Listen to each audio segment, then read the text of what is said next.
They laughed when she said it. Her call sign, Falcon 12.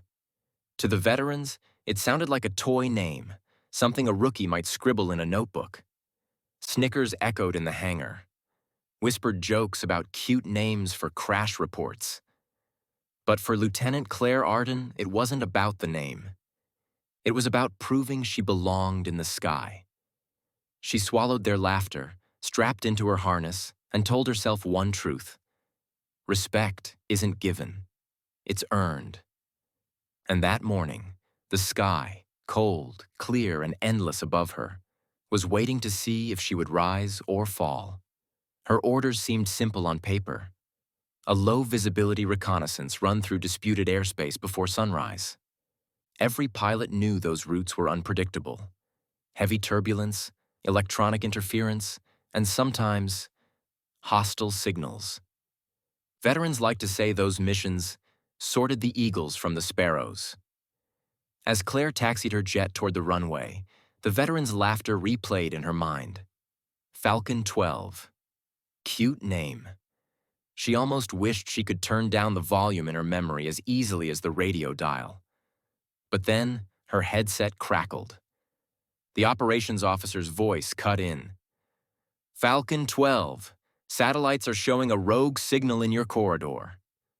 Could be interference. Could be worse. The words hit harder than she expected. Suddenly, this wasn't about a call sign anymore. It was about keeping her head when everything told her to turn back. Her jet roared down the strip, engines screaming.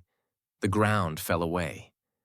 Darkness swallowed her, and the lights of the base disappeared beneath the stars. Almost immediately, her instruments flickered. Once, twice, then steadied. A pulse of static hissed in her ears, like a whisper she couldn't quite catch. 30 miles out, the rogue signal grew stronger. Her radar pinged something. There. Gone. A shadow in the dark. Her grip tightened on the controls. She adjusted course, heart pounding. Behind her, the laughter still echoed in memory.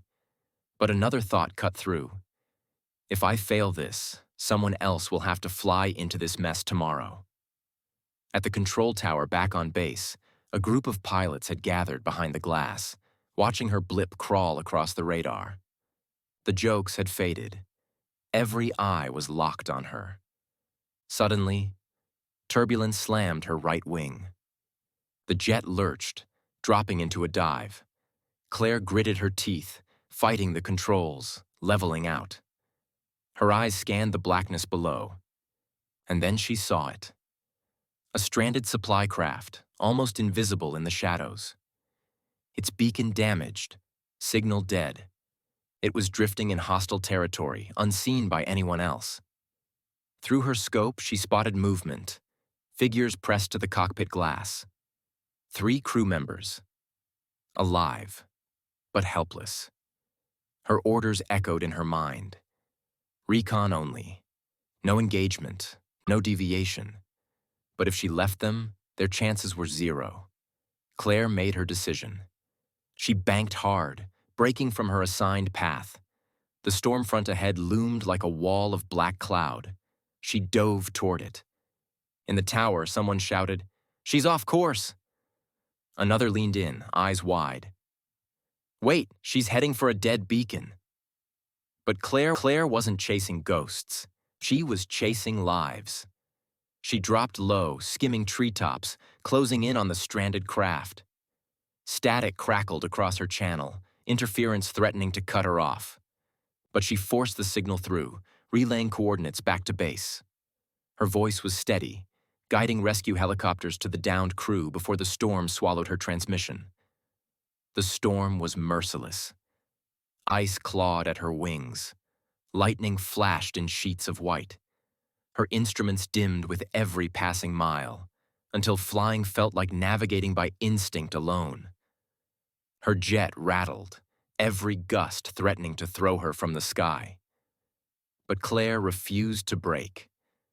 And then, through the rain, the glow of runway lights pierced the darkness. Back at the tower, controllers leaned forward as her blip reappeared. The screen flashed with final clearance. Falcon 12, you're cleared. Her wheels hit the tarmac. The hangar doors opened, and waiting for her was silence. Not mocking, not laughter, but respect. The same veterans who had grinned at her call sign now stood shoulder to shoulder. One of them, the loudest heckler, stepped forward. He raised his hand in a sharp salute. Good flying, Falcon. In that moment, Claire realized something. Respect doesn't come from a name. It comes from what you do when the storm is at its worst, and you refuse to give in. That day, she didn't just fly a mission. She answered a challenge. And somewhere above that same airfield, the night sky still remembers the sound of Falcon 12 coming home. Courage isn't about what they call you. It's about what you answer to.